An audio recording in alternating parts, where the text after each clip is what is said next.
Welcome everybody. Thanks for joining us today. We're going to get started here. So first we want to start off by thank you for being here.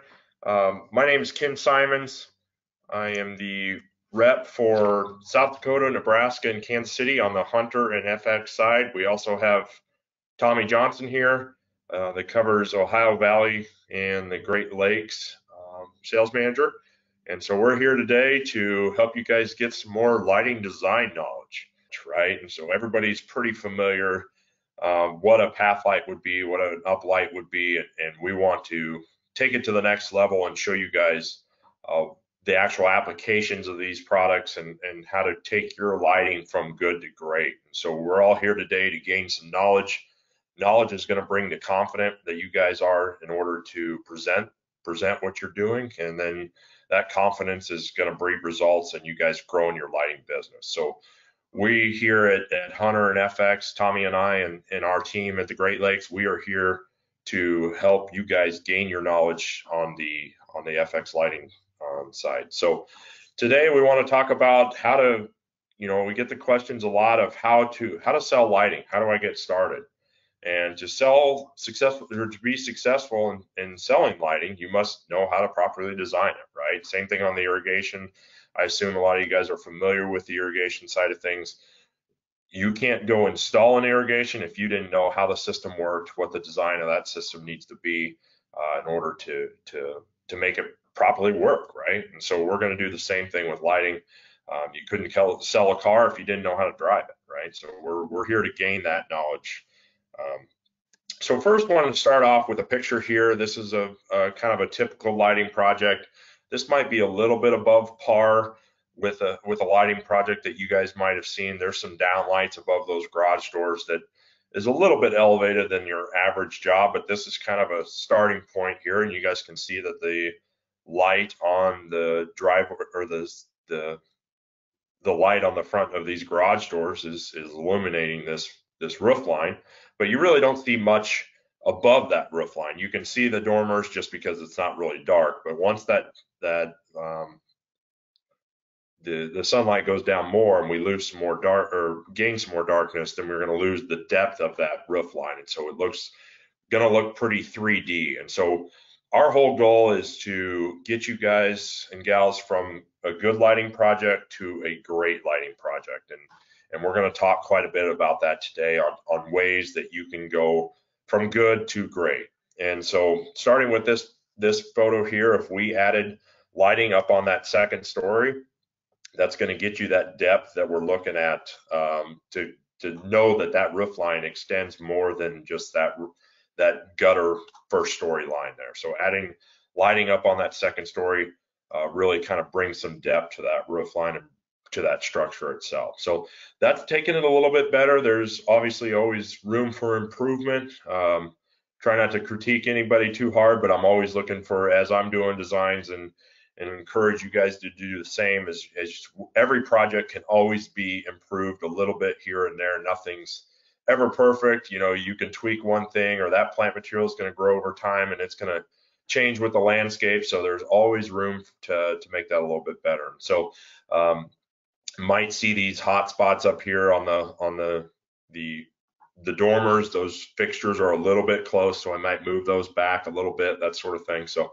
but anyway, adding lighting up on that second story is really going to add the depth to that roof line. So we want to look at what else can we do to take this lighting from good to great that we described. And so what if we added some light over here on this archway that kind of frames in that scene a little bit better? We've got lighting on the left, we've got lighting in the middle, we've got lighting up above, and so now we're kind of creating the whole scene for this scene right here. So adding light on that archway kind of wants you to navigate through that archway and create some visual direction into the backyard. And so that's taking it a little step further. And now what if we added some lighting on the back of those trees back there? So we kind of started with lighting just the garage doors. We added the lighting on the second story dormers to give you depth to the structure. We added light on the archway to kind of create some visual direction. And now we've added some lighting on those back trees to really create the depth of the property. So a lot of times people are looking, you know, we've done it all in our houses where we look out the window at night and you just see a black mirror, right? You can't see the depth of your property. Well, with this lighting, if this is a bedroom or a dining room here by the flag and they're looking out their windows, now they see the depth of their property. So really kind of encapsulates the backyard. You see the depth, you know, that safety and security that we're all after, you know, that you get the sense of that. So completing the scene there with you know, a few more fixtures really kind of enhances that property. So we went from the photo on the left to the photo on the right, and I like to use the word good to great, and I'll use that quite a bit today. But you guys can see the differences of the photo on the left and the photo on the right, and it's our job here at FX and Hunter to get everybody more comfortable in their lighting design and lighting installation practices to take you from the photo on the left to the photo on the right. The more photos on the more projects that you complete on the right are going to make you more profitable, or it's going to grow your brand, increase your lighting business at a much higher rate than the photo on the left. Okay, and so we really want to help you guys do that. So please don't be shy. Let us know how we can do that for you. So why do we need lighting? This is kind of one of the first questions that you might ask when you're getting a call or when somebody's requesting lighting. You've got to ask the question, why do they need lighting, right? And so there's a lot of answers to that question. One of the more common answers would be aesthetics, right? So this homeowner chose this property over another property that they looked at for a reason, right? Was it the architecture they liked? Was it the style of the house they liked? Was it just the lines of the house, you know, that sort of thing? Was it the landscape? Was it the neighborhood? Whatever that might be, they chose that house over another one for a reason. So we really want to highlight that. Everybody's trying to keep up with the Joneses a little bit, you know, and so we really want to showcase off what they're proud of and what their most largest investment is, and that's their home. So can't forget about lighting the home. A lot of, you know, everybody's pretty comfortable with lighting a tree, lighting some pathways, but don't forget about the structure itself, and that kind of completes that package, that scene like we showed in those photos back before. Another example of why somebody might want lighting is safety and security. You guys have probably heard this a lot. Everybody wants that property safe and secure, and lighting is no different. So really having the lighting throughout the property, not just on the home, not just on the landscape, but a combination of both, is really going to help the safety and security of that home. Entertaining at night, right? So you're seeing these outdoor living spaces, outdoor kitchens, these types of things a lot more often. You know, that's kind of on an upward trend of where clients are spending their money in their backyard. And so we want to make sure that those homeowners or clients are taking advantage of those spaces beyond the sunlight hours. So a lot of people, you know, they're using these spaces after dark, and so we want to make sure that we have lighting there to enhance those spaces. So we're increasing that living space, not just to the inside yard, but we're also taking that living space to the outdoor. And in order to do that, you've got to have lighting if it's happening after dark. So if you pull up to a backyard and you see one of these structures and you've got fire pits and you've got outdoor kitchens, that is a prime example of where you should have some lighting. And you know, they spent quite a bit of money on those structures, so we need to highlight that and have some lighting there. So a lot of the questions on where do I get started, you know, these are questions that you need to have kind of in the back of your mind. You need to find answers to these as you're doing a proper design for this customer. And every property is going to be a little bit different. Every homeowner, every client's going to be a little bit different. So it may be obvious to you, but until you ask that question, you never know. And we all know what happens when you assume things, right? And so you don't want to assume just in case there might be an odd duck out there that's something's completely different, you know. So what are your viewing points? Is it from the deck? Is it from the street? You know, a lot of people, that's their view that they think is the number one view is from the curb looking at the house. Well, 9 out of 10 times the homeowner, that's not their view. The only time they see that view is when they're pulling up in their vehicle, right? When they're pulling into the garage, and most times they're paying attention and not running over something or just navigating and getting into the garage, and that's it. So a lot of times the view from inside the home looking out might be more attractive to that homeowner than from the street looking at the house, right? So a lot of people spend their time in the backyard versus front yard. And so those are the questions you're going to be having to ask that homeowner of where your viewing points are. What's your points of interest? Is it an architectural structure? Is it trees, statues, fountains? I mentioned the odd duck there. What you may assume that big statue in their backyard is a point of interest. Otherwise, why would it be there? But until you ask that homeowner, hey, we're thinking about lighting that statue in the backyard, and they say, oh, that was from the previous homeowner. We do not like that. We're going to get rid of that thing, right? And so until you have that conversation and that question, you wouldn't know that. And so if you throw a lot of light on that statue, that may not be a high priority to them. So have those questions. What's your architectural feature that you like to highlight? What is there a specimen tree that you like? Maybe that magnolia tree or that Japanese maple or some special tree might have some sort of interest from them. There were kids planted that or something like that. So have those types of questions in the back of your mind that you need to ask that homeowner to find those answers. And is there a need for visual direction? A lot of people forget about how are people navigating through the space. Kind of, the landscape designers kind of do this when they're doing backyard patios. How are people moving through the space? Are they entering on this direction and going here, or are they entering over here and going there? So do you want people coming off the driveway and going straight to the backyard, or do you want them taking the sidewalk to the front door and going through the house? So lighting, creating the visual direction is going to happen a lot more than what people think, and your brain kind of already is doing that, whether you realize it or not. And I use the example of restaurants, for example. So when you walk into a McDonald's or a fast food restaurant,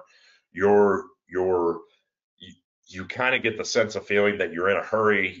They want you to get in and out of there. Their business model is based on quantity, and so they want you in and out as many people as possible, as fast as possible. So that lighting, it's bright, it's light, really bright and intense, kind of uncomfortable to be in. It's not something that you want to sit down and hang out with.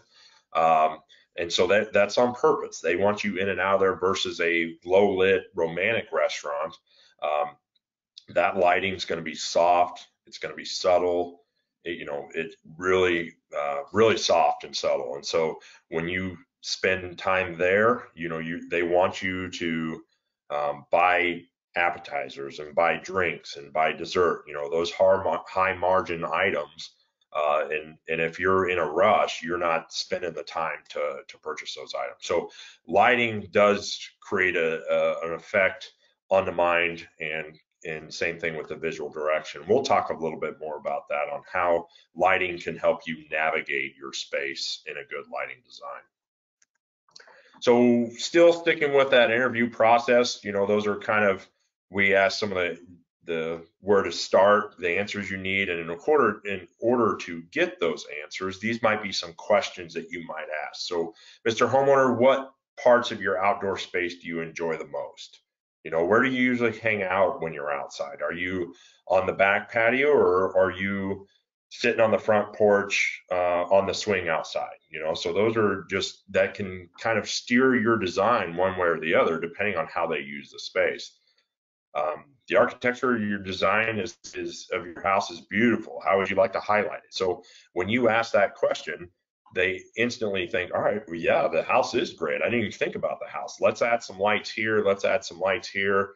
The lighting can definitely be more than just the landscape. So when you ask that question, now you're engaging them and thinking that the lighting needs to be done on the house as well.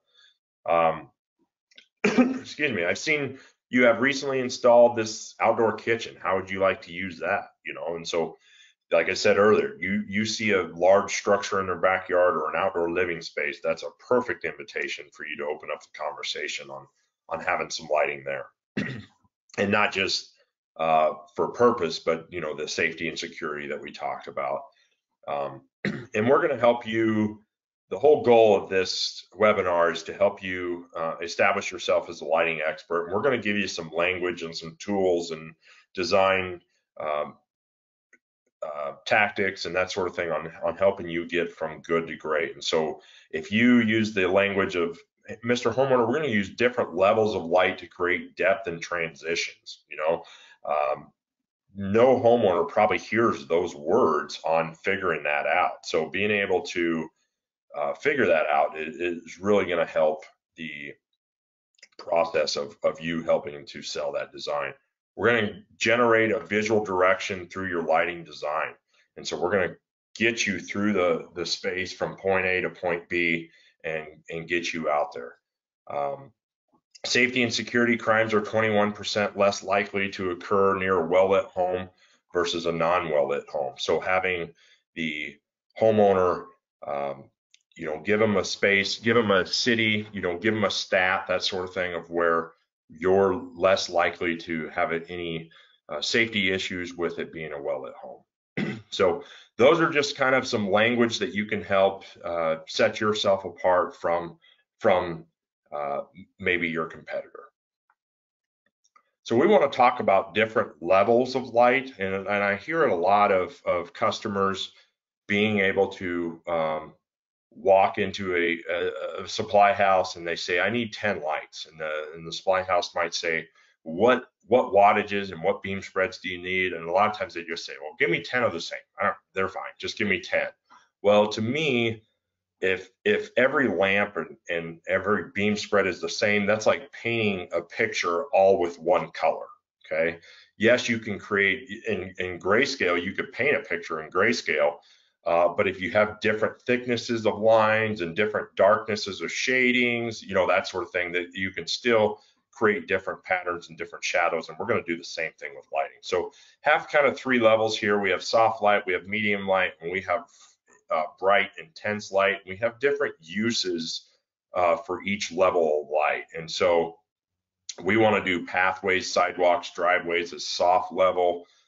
We want to do medium light as kind of areas in between the bright light. And we'll talk about that quite a bit. And then we have focal point, which is your most intense lighting. And so those are going to be three different levels of light.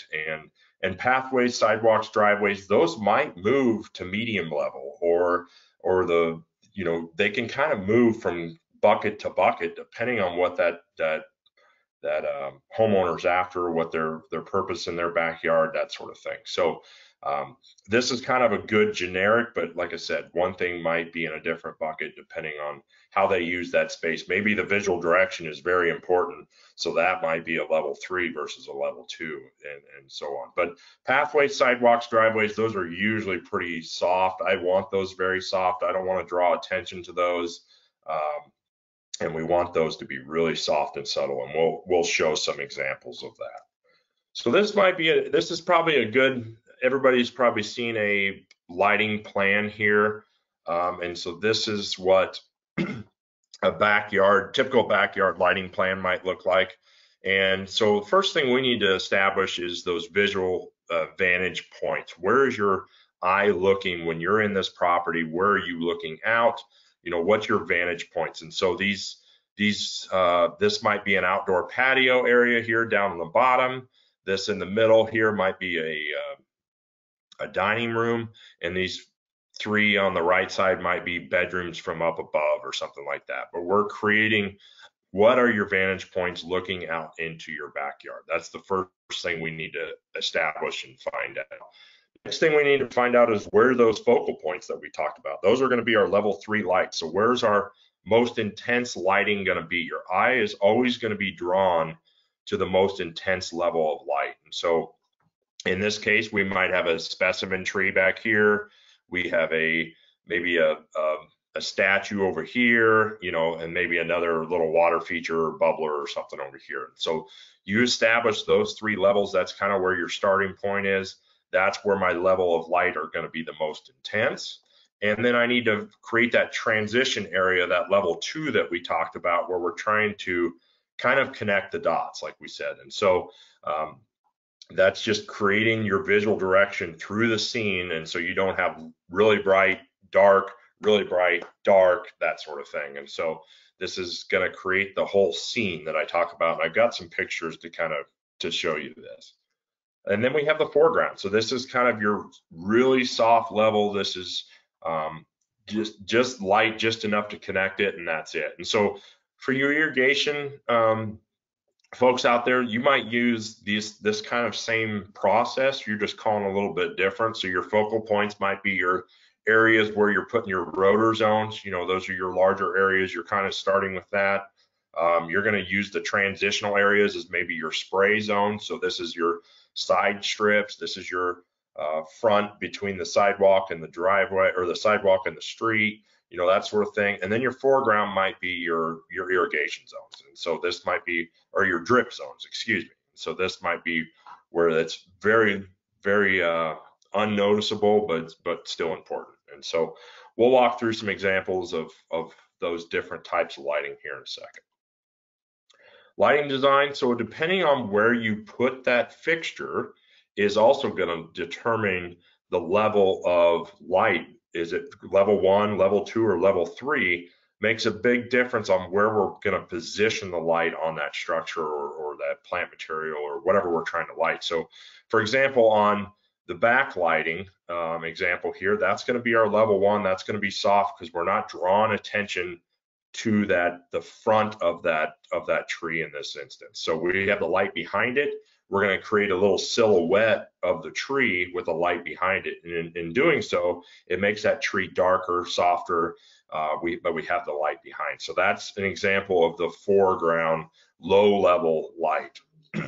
We're going to take transitional medium light, and we're going to put 2 lights on the side. So once again, we're not bringing the light straight to the front of the tree. We're putting it on the sides and still not creating a lot of attention to the front of that tree. We're bringing the light over to the side, and it's still going to be a little softer, but it's a little bit more intense than what that level 1 was. And then if we take that light and we put it on the front of that tree, then we're definitely going to have the most intense light right in the most viewing angle. And then we're going to have 3 lights around that tree. So if we have a need for more than one viewing angle on that tree, say we're going to see that tree pulling into the drive, we're going to see that tree pulling out of the drive, and we see the tree from the house, then that's maybe why we have 3 lights on that tree. So I get the question a lot of how many lights do I put on a tree? Do I put 1? Do I put 2? Do I put 3? And it really depends on this little scenario right here. What are you trying to do with that tree? Do you have multiple viewing angles? If so, we need more than 1 fixture. If you're just trying to backlight, if you want the foreground, then you're going to have it 1 in behind, right? And so many times I pull up to a job site and I see, you know, 5 trees along the drive, and what are there? 5 lights, 1 on every tree right in the trunk, right? And to me, if you're just doing 1 light on the tree, to me it looks like you're taking a flashlight and shining it under your chin like you're telling a campfire story. And what does that do to your face when you do that? When you do that, your chin is lit, but your whole face is dark. And the same thing with lighting a tree. And so if you've only got 1 light on that tree, that's what it's doing. It's lighting the trunk, which I agree, you definitely need to light the trunk, but a lot of times you need to get more fixtures out further, and we need to light that canopy a little bit better. Okay, and so that's on your focal point view, you know, your level 3 type lighting if you're lighting a tree and making it punch. But there's other ways of doing it on level 1 and level 2. So while we're on the topic of trees, I kind of have a general rule of thumb, but once again, it's all going to vary on what level of light you want on that tree. A canopy less than 5 feet, you're maybe looking at 1 fixture. You're probably going to be able to get most of that tree lit with 1 fixture if it's a 5-foot tree. But as we all know, trees are going to do nothing but get bigger and bigger and bigger over time. So make sure you're planning accordingly, and that those runs and those the voltage at every fixture along those trees can handle you adding another fixture or 2 fixtures, depending on how large that tree is going to get. And the trees are going to continue to grow. Medium trees, anywhere from 5 to 15 feet, is 2 fixtures, and anything larger, definitely 1 on the front, but you're talking 2 and 3, multiple fixtures, depending on how large that tree is going to do. And it also depends on as the species of the tree, right? And so do we have a really dense pear tree, or do we have an open wispy birch tree, right? So birch tree is one of my favorite trees to light because I can get the light up through that tree, and it's, you know, wispy and airy, and you get a lot of bang for your buck sort of thing, versus a pear tree are pretty tough to light. Fixture placement. Uplights you're going to have between the windows, entry columns, you know, these are pretty generic placing here, and we'll kind of run through some photos and some examples here on what to do. Uplighting dormers, we showed that a little bit in the first photos of giving that structure some depth. Using the wall wash fixture, the PB, and our gutter mount bracket, you know, we can get creative on doing some things like that. Downlighting from eaves, like we talked about on that first photo. You know, a lot of those things, those types of applications might be a little foreign to some of you. If you've never done it, it might look a little intimidating. But just like anything else, anything that's intimidating, once you've done it once or twice, it's really not that much more challenging than anything else that you're doing, especially if you're dealing with an irrigation clock, or, you know, you've got challenging wiring applications on irrigation, you've got challenging clock locations in a commercial application, you've got to get wire up through the wall and that sort of thing. So it can definitely be done, just takes a little bit more thought and a little bit more prep and all that, and that's what we're here today for. So fixture placements on pathways, triangulating walkways, you know, we want to try and avoid all on one side to take away from that runway look. Nobody really wants to see that runway look. But be careful, if there's turf on one side, I'd rather have the pathway lights all in one line versus having them half in the bed and half in a mulch bed and half of them on turf. I don't want to see fixtures, stake mounted fixtures in a turf, you know, where somebody's got to mow around and trim around and you know, that sort of thing, because there's really no such thing as a straight path light other than the day it went in, right? So everybody's seen a crooked and broke and bent because of dogs, soccer balls, and kids. So path lights or area lights, I think get used maybe a little too much sometimes, and so we want to use those as sparingly as possible. And we'll talk about some other ways of lighting that type of lighting without the use of path lights. And then you always want to illuminate stairs for safety. That's kind of a number one. So anytime you've got a change of elevation of any sort, you want to make sure that that's lit for safety reasons. So let's talk about a little bit on the soft lighting. We mentioned the path lights, we mentioned down lights, we mentioned wall washes, and I just want to kind of give you some examples here of how to use each application. So in this photo here, both these photos, we've lit this pathway the whole way with just down lighting. So there's no pathway lightings or anything like that. So we were able to light both of these. There's visual direction there, right?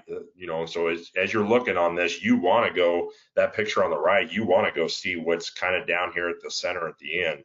Same thing on the photo on the left. We kind of want to navigate around this corner and then go see what's next over there. So the visual direction is there. We've created that through the use of downlights on these photos.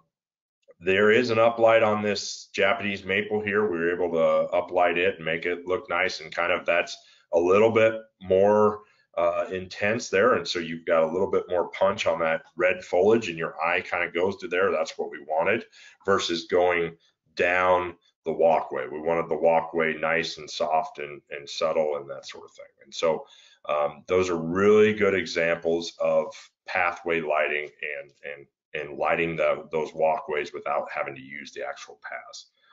Keep in mind, every time you use a downlight, make sure that downlights are more vertical than they are horizontal.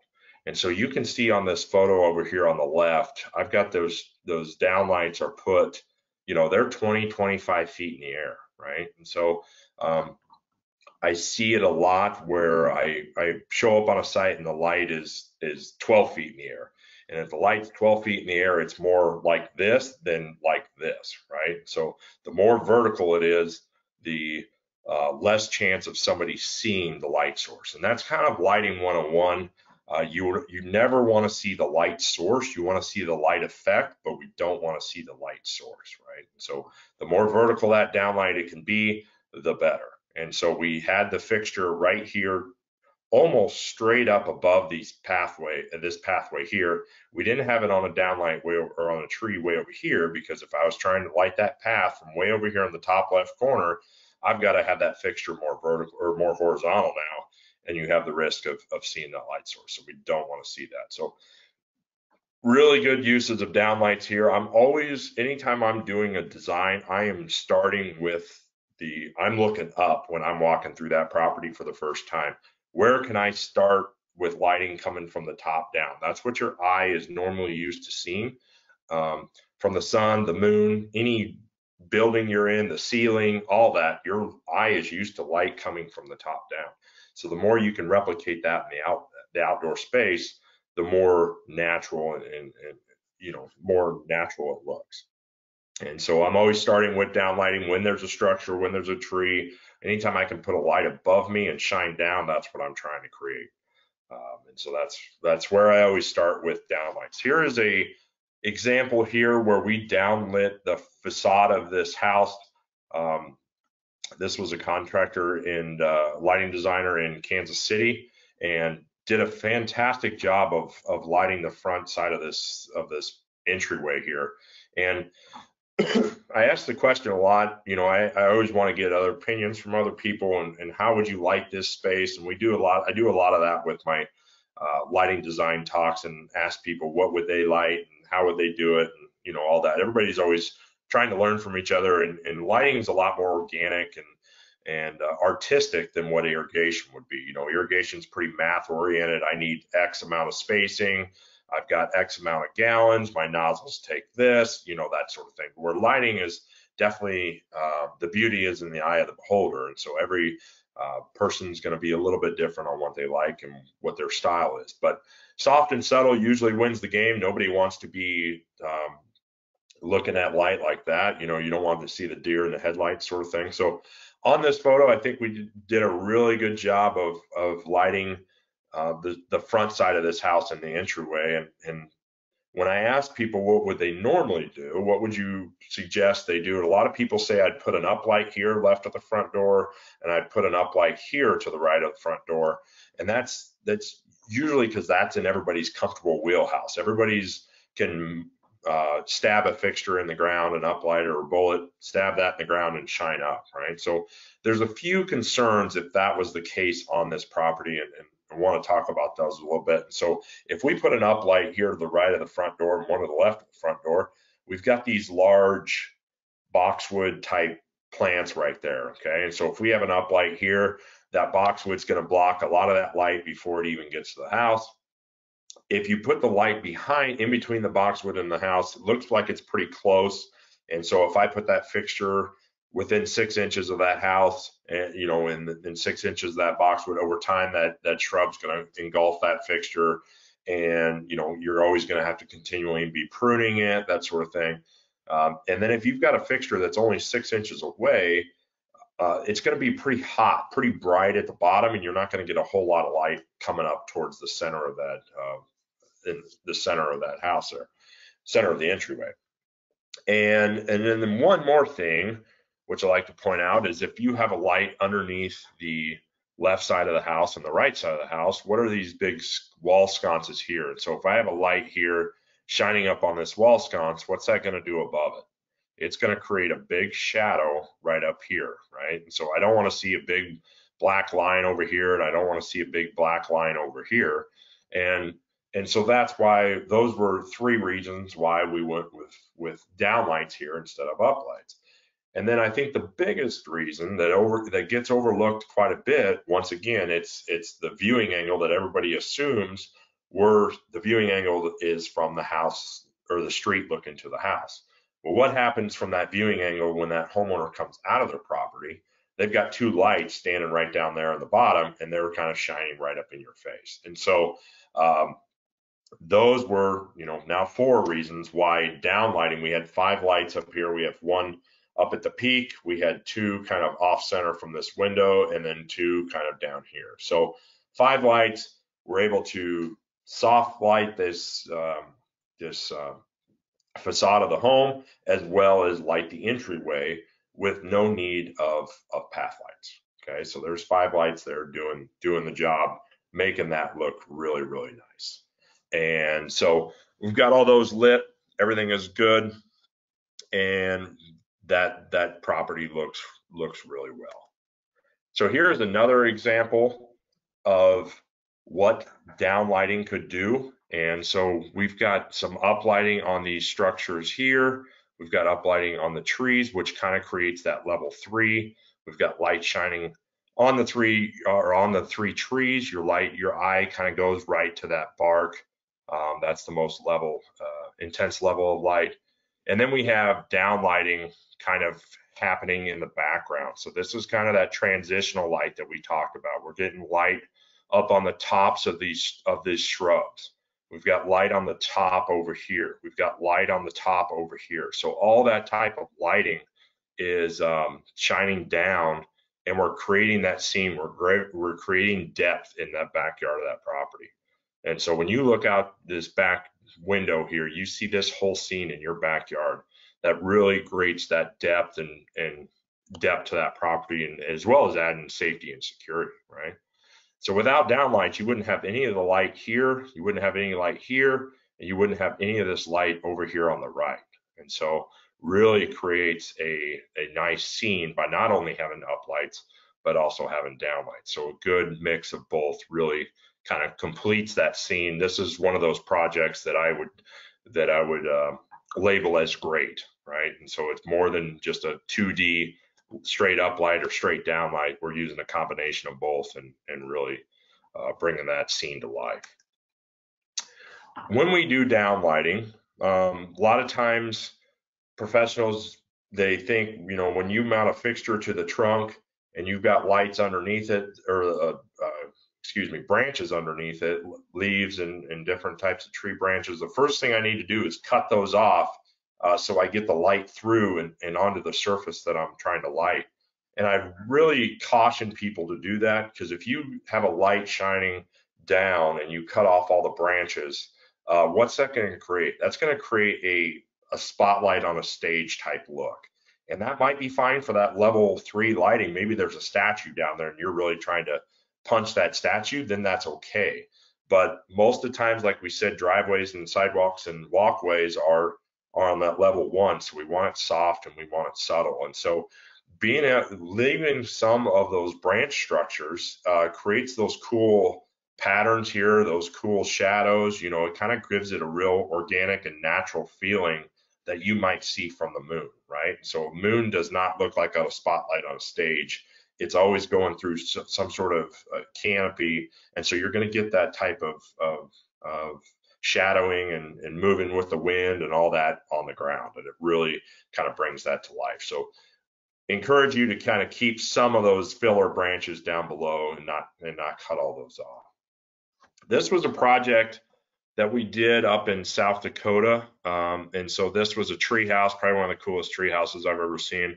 And they had some lights in the tree houses. There were some bunk beds in there, and the kids would stay out there, and they wanted to light this drawbridge just in case the kids got scared and in the middle of the night and wanted to run back in the house, or maybe the husband got kicked out of the house, I don't know, and wanted to go out there in the night. But anyway, we wanted to light this drawbridge, and the only way, I'm pretty familiar with a lot of fixtures, and there's not a whole lot of applications where you could light this drawbridge other than what we did, and it turned out really well. And so in this big oak tree, we have a couple downlights. You can probably see them up here shining down, and we're lighting this drawbridge right here. And so turned out really well. We lit the drawbridge, and we've also lit all this grass down here in the bottom.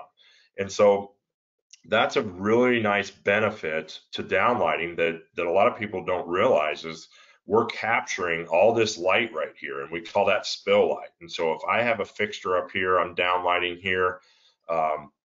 Yes, I'm downlighting this bridge, but I'm also capturing all that spill light. And so if we take an uplight, for an example, and we shine up on a tree, we're grazing the front of that tree, but the rest of the light is just lost into outer space. There's no structure or space up there, or surface to capture that light. And that's the benefit. One of the biggest benefits to downlighting is we light what we're trying to light, but we also get all that spill light on the ground.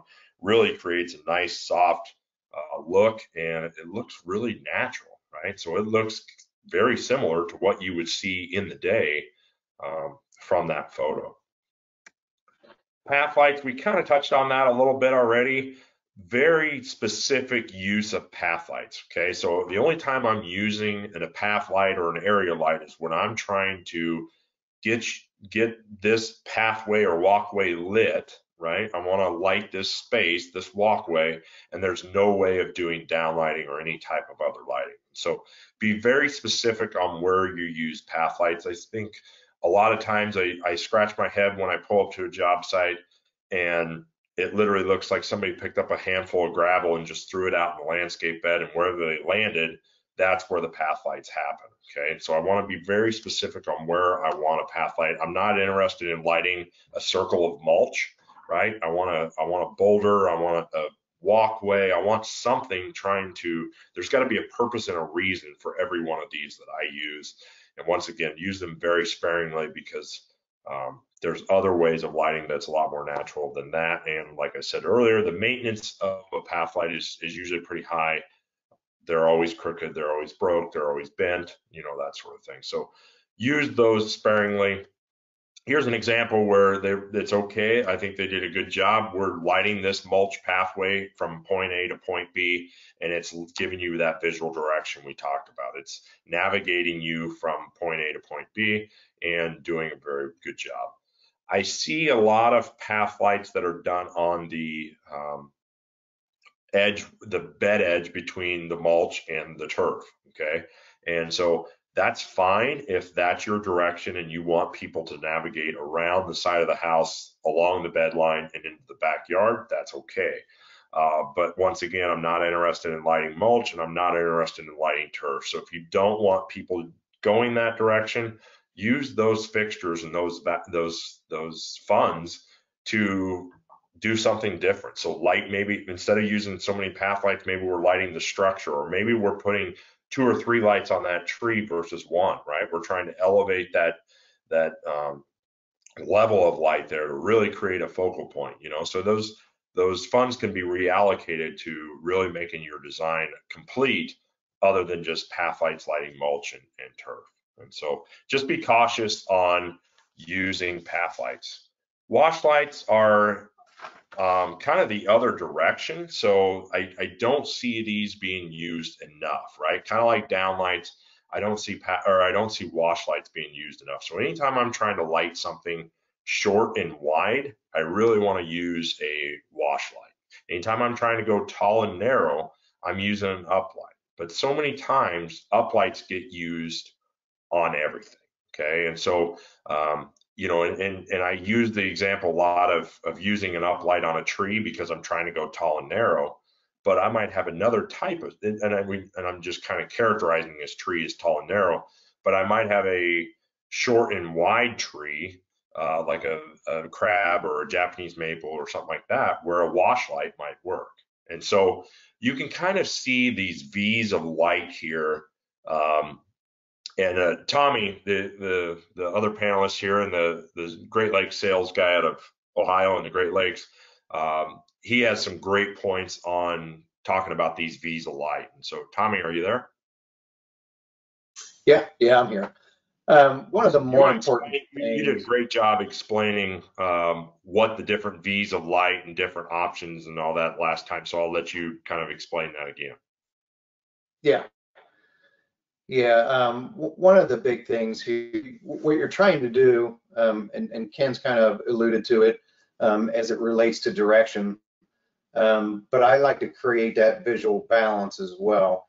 And by using wash lights in this application, it kind of helps you create that visual balance, okay? You see a lot of people walking out of distributorships that have just your typical maybe 25 watt or 20 watt or 35 watt fixture, and they'll have a 35 watt beam spread on there, and they just use that same light going all the way across the house and up into the trees and so on and so forth. Having a nice wash light kind of gives you more balance across that structure there. And one of the things that I want you to notice here, as it relates to the V's and things of that nature, which you can't see my cursor or anything, but if you look at the first light on the garage, how close it is to that corner, it kind of gives you an idea that, hey, kind of losing a little bit of that light.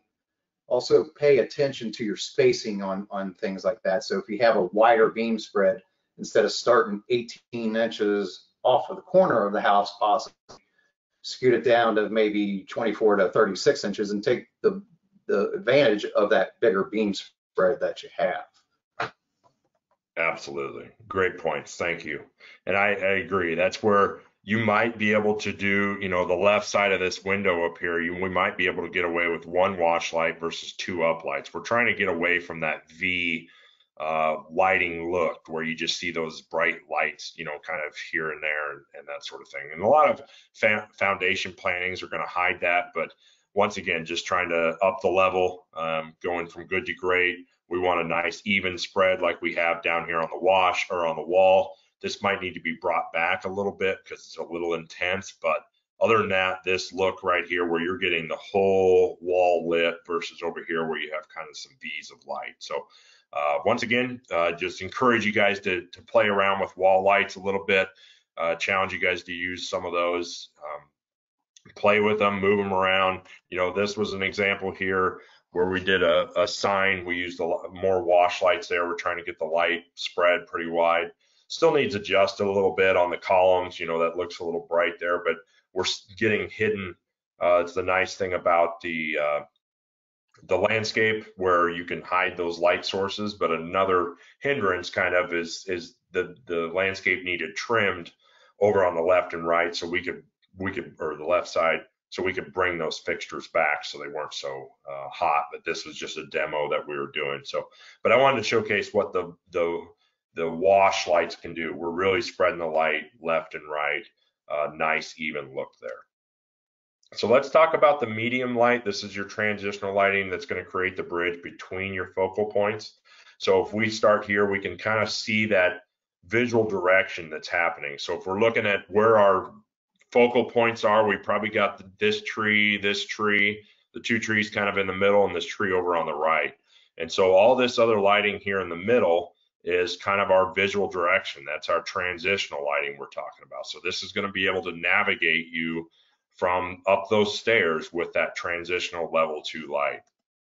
If we start with this photo, we're going to pick out our vantage, our level 3 lighting. We're starting with this tree here in the middle. We've got the tree over on the left, and we've got the tree kind of in the back here. So your eye, as you guys are looking at this scene, your eye is instantly drawn to the brightest intense light. And so this tree here, I think they did a great job of having that be level 3. That's where your eye instantly goes. Your eye kind of floats back to the back of the scene. That's got some intense light back there, but everything else is pretty soft, right? So we need to kind of connect the dots, and we're going to do that with that transitional light. So if we want to start with this area here on the left and this tree in the middle, let's add some light there in between those, and that kind of creates, your eye now isn't really looking at the tree on the left and the tree on the right. Now it's kind of looking at all that right together, right? And so now we kind of want to go from the middle tree to the back tree, and if we add light off those pillars there, shining down, we light that structure, we light those plant materials there along that path, and now we have a full scene, right? And so your eye kind of looks at that a little bit more as a whole versus where we started here. Your eye goes straight to that middle tree and nothing else. Okay, and so now we're kind of seeing that first little scene, and now we've got a complete scene, and your eye sees that all together versus just 3 trees there. Okay, and so that's where we're trying to get you to think outside the box a little bit. It's not just path lighting and uplighting on trees. There are options of being able to downlight from structures, downlight from trees, that sort of thing, to create the effect that we really want to create in this scene. And a different homeowner might feel a different way about this space. So they may say, all right, that tree is not that important. I don't want that bright. I want something else. And so you would adjust your lighting based on that. And then your brightest light, this is your highest lumen output. We've talked about this. These are your focal points. So there's no doubt in your mind when you see this scene here, you pull into the backyard, that statue is definitely a focal point, right? So your eye goes directly to that statue. Talked about it before, always room for improvement. You guys are probably looking at the same thing that I'm looking at. That statue is fantastic. The only thing that's bugging me is this path light over here on the left. And so this path light is right in your eye view, and it's taking your eye from that center to the left. And you don't want that. You want your eye on that statue, not that path light over there. So I might suggest a larger lid, so we're not seeing that light source on that path light. But other than that, fantastic job of having the most intense light on that statue and really creating your focal point right there. Same thing on this one. You know, that front entry is definitely a focal point, right? Where does your eye go when you first look at that scene? If you close your eyes and open your eyes, first thing it goes to is that front door. And this is a great job of creating that front entryway as a focal point. Your eye goes directly there. If we would have had light on, you can see these palms over here, and you can see the well lights in the ground. If the lights on the sides were not highlighting the face of this palm, and so your eye is not drawn to that palm, your eye is drawn to the front door, which is a great visual direction. We're getting you to that front door. There's no doubt in anybody's mind when you pull up to this property, whether they want you to go around the side yard and into the back, or they want you to go through the front door. They obviously want you to go through the front door on this property. Great job, great job. Another example here in having light behind the statue, this creates the silhouette look. So you kind of, wherever you have a high contrast of bright and dark, your eye kind of goes to there as well. And so the level of light right behind this statue still catches your eye. And now you've got a silhouette of a statue that looks really good. And so statues are a little tough, usually because there's so many shapes and ins and outs of the statue. You know, it's 3D, and so it's kind of tough to light, because if you light from the bottom, you're catching the lips of every one of those extrusions, and then you got dark above it. So you get a lot of shadows on statues. And so doing the lighting like this behind it, and then it silhouettes it, really good job. Really like the way that turned out.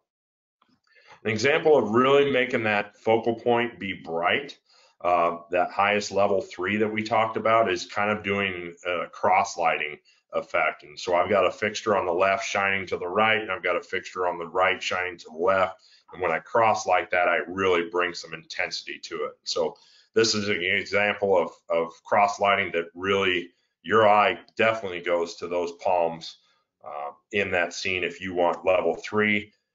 Meanwhile, if I take those same lights and move them around to the back, now they're soft, right? So this is level 2 or level 1 type lighting, where I'm not drawing attention to those palms. And so if you want to use a focal point, use it as the cross lighting, not as backlighting. Okay, so kind of an example there. So lighting stimulates emotion, right? So I mentioned it earlier, lighting is a lot more organic and artistic type of a feeling, versus irrigation is a lot more math oriented, and we're trying to get head-to-head spacing and all that. And so really, when you can put yourself or put that homeowner out in that chair, you know, when they can see themselves out in that chair and enjoying that space, that's when the lighting gets sold. Okay, and so I have a little story here. There's a customer up in South Dakota that does you know, that saw lighting and wanted to get into it, and so he's kind of rolling through his Rolodex of customers, and has a customer that he wanted to present the lighting system to, and so he sent me some pictures of the property, and I drew it up for him, and I said, hey, I do 2 of these and 3 of those and 4 of those and 5 of those. He took it to distribution, and she said she was really interested in the color changing system that FX offers. And so I said, all right, let's do a budget, you know, let's do a quote for color changing, and let's do a quote for warm white, just in case the the budget doesn't allow for color change, and we have a backup option sort of thing. And so I wasn't there, but he presents both bids, and I call him a few days later and said, "Hey, how'd that turn out? What was their thoughts? What was their feedback?" And he says, "Oh, she said she'd talk to her husband and get back to me." And so I said, "Well, she told you to get out of her house, right?" Because we've all heard that before.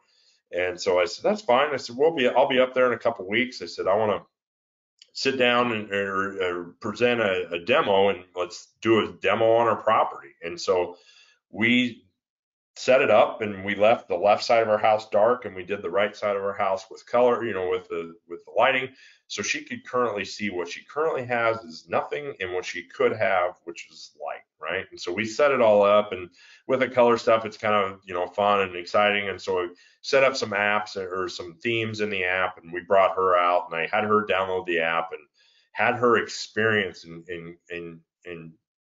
create some app or different colors and all that, so she could experience that. And so we were changing it and creating stuff, and her daughter was standing there. I said, "Hey, what's your favorite color?" "Purple," and so we hit one button, they all go purple. She's like, "Oh my God, that's amazing." She says, "Can we make it purple on Saturday? It's her birthday on Saturday." I said, "Absolutely." Click, click, done. And so right then and there was that emotion that was stimulated when she could have her house be purple for her daughter's birthday. That was it. It was done, right? And so, long story short, not only did we sell the 30 fixtures for the front yard, but they were all color changing. And then 2 weeks later, she buys another 20 or 30 for the backyard, right? And so that project was dead in the water until we showed her what the lighting can do. And so she found herself enjoying that scene on her property, and boom, it was done, right? And so that's where that stimulating emotion comes into play. And if you can find out what is your sweet spot for your customer, whether it be the backyard swing or the front yard purple for her kid's birthday, you get in there, and that's where that aha moment comes in. And they don't care whether you're using ups or downs or paths, right? They want to see the effect and what that system can do. So we want to talk about demos. That you guys heard the story, definitely impactful. It's a great way for you to show your contractor and for contractors to show your homeowners and clients what it's actually going to look like on their home, right? So I get the request a lot. "Oh, I want to light my property, or I want to light my showroom because people are going to come by." Well, nobody wants to drive out to your property at 10 o'clock at night to look at your house. They would love to see it. There's a lot better closure rate if you're selling it on their house, right? So they can see themselves in their space. It's a great way to lay it out. It's going to be hard to do with boulders and landscapes. That's kind of hard. I'm not going to plant a tree for a demo and see if you like it here, but lighting is a lot more. It is a lot more easy to move things around.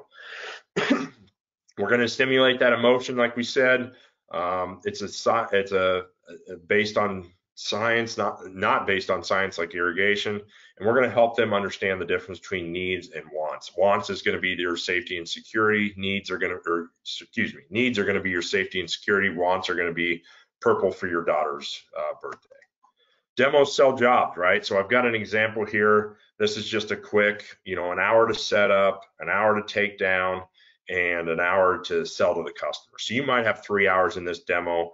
A lot of, pretty good ROI there, because most lighting projects are $5, $10, $15, $20,000 jobs. So really a good way of being able to have some ROI on your time.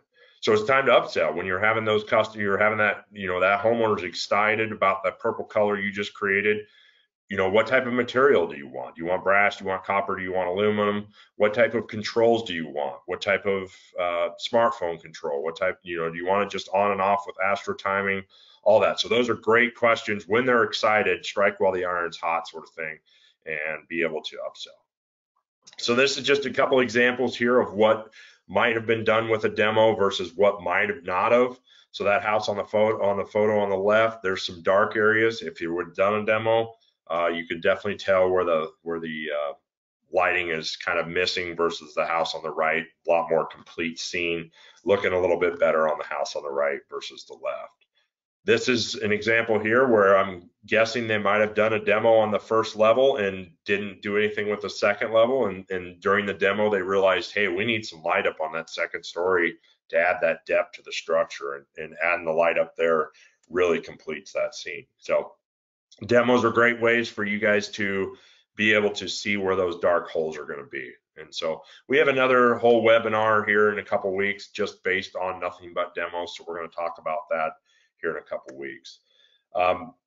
We're going to, and I forgot to mention it at the beginning, so if you guys have any questions, make sure that you're typing the questions in the questions tab on the box, and we'll get through those here towards the end if we have time. So this here is a photo here on what to light. So we're lighting a lot of the trees, you know, that sort of thing. A lot of people will say, I like to light the trees. I want to light the structure behind, you know, all that. So one thing I see from this photo that I think doesn't get mentioned enough is being able to light this stairway with some downlight. So if I had downlighting, excuse me, if I had downlighting from those trees, we'd be able to light those stairs right there really nice with some downlights.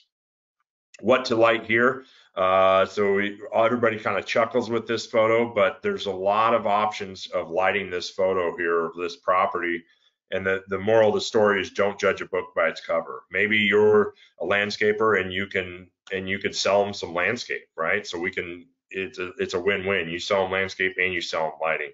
But maybe they want to spend the light, you know, there's still room for lighting this, the front of this, the front of this, the lights up above the door, you know, the garage over here. We can light all that. Okay, so we're going to light all that.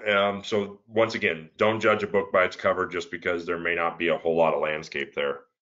So what would you light here? I get this question a lot of what would you light in this scenario? And a lot of people talk about, I'm going to light the stuff over on the right. I'm going to light the stuff on the left.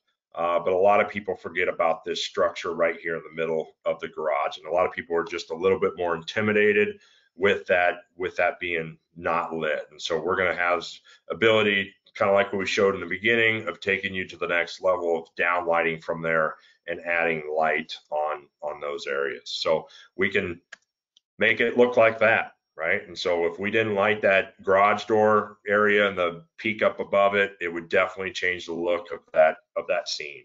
And you can kind of tell that this tree is level 3 here. We've got light on the trunks and we've got light out here kind of shining, lighting the canopy, looking really nice. The iPhone shot is just kind of what we're doing here. That's kind of reflecting and capturing that light. It's not as intense as what it shows. This is photo or downlights here on the shed down there. We were able to downlight that. We were able to capture all that spread light, or that, you know, on the bottom there. Turned out really nice. It was all concrete down there, so there's really no way of uplighting. We were able to downlight and really made that look nice. So here's an example here. This is the last example here. So if you guys got any questions, let us know. But this is one of the examples here where we wanted to take this from good to great. Okay, and so a lot of people would say I would start with uplighting right here, maybe some wash lights. I'd have a couple uplights here, and I would uplight these pillars right here. Okay, and so if we did that, that's what that looks like, right? So this is where most people are in their comfort zone right here. We're uplighting the wash lights on the garage, we're uplighting that peak, and we're uplighting the columns. But what about the rest of that house? As you can barely see in the picture, there's a lot more house here that is not lit, right? So I challenge you guys, think outside the box. Let's light the garage. At least let's light the garage. So let's have some lights up above the garage, shining light down. Now we've extended that structure off to the left, so we can at least see the whole structure left to right, but there's still a lot of light here that can be done on the second and third story. So if we add some more downlights up there, look at that. That's a big difference from that first photo that I showed you. So we have downlights. We have some JB downlights up here, JB downlight up here at the peak. We have some LF, our undercaps, underneath down here. And we have some wall washes right here on the gutter that are shining up on that third story dormer. And so we knew that wasn't going to be a bedroom or anything like that. That was a kid's playroom, so we were okay to shine light in there. But really transformed that property, really added that third dimension.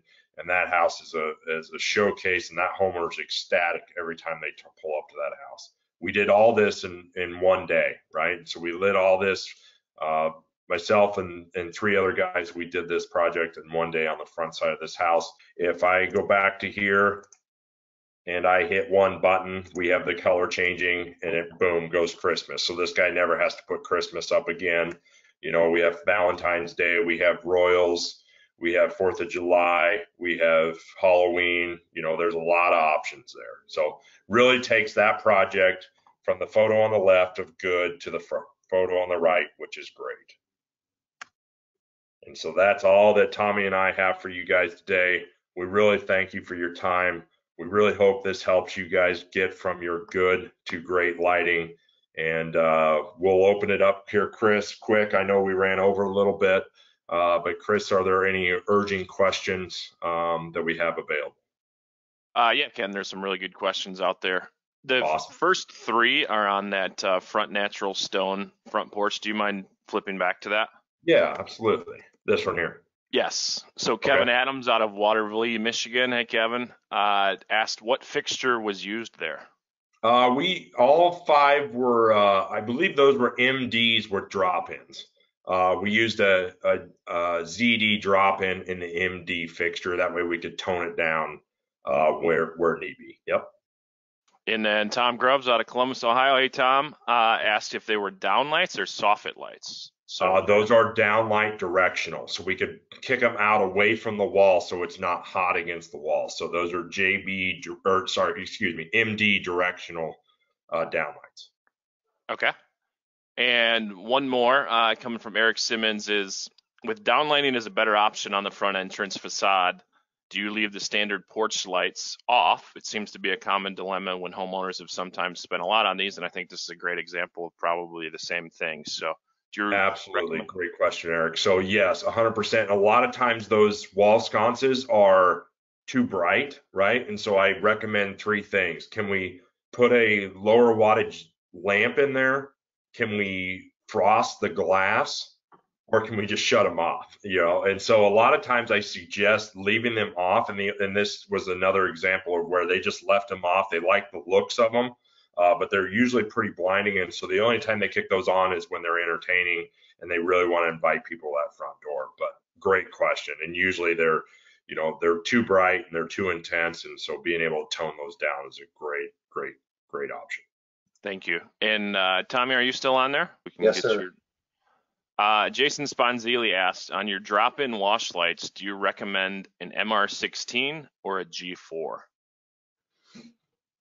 Well, it really depends on the application. We have a couple different sizes of wash lights, so it really depends on the application. More than likely, you're going to be using the G4 on most wash lights, but you're going to need a bunch of light in some applications, so you're going to need an MR16 in some instances. Do you want to elaborate on a good application for each one, for a G4 or an MR16? Just to give them a little more idea. G4 would be used for like a little Japanese maple or a weeping cherry tree or something of that nature. The MR16 would be used in a front facade of a home, maybe two-story home. Okay, great. And then David Christopher asks, and this we might go over this in the lighting demo, so Ken, I will direct this to you. Are most contractors charging for a lighting demo? Mostly not, but it all depends on your customer, right? You've got to kind of pre-qualify that customer, so you kind of get a good feel in your gut whether they're shopping or whether they're interested. And so most of them are not, but if you can, absolutely. So or maybe they'll charge and then give you credit back if they move forward with the project. But I would say 70%, 80% of them are probably not. So once again, thanks again so much for your time, guys, gals. We really appreciate you guys. Hopefully we provided some value here and hoping you guys gain some knowledge. I know we threw a lot at you in an hour, but reach out to your Hunter and FX sales rep, we are here to help you guys grow your business. So anything we can do, please don't hesitate to contact us. We are here to help you. So without further ado, thank you so much. Hopefully we can see some of you guys on the HydroWise here on the next call, and we'll go from there. So catch you next week. Thanks so much, everyone. Stay safe.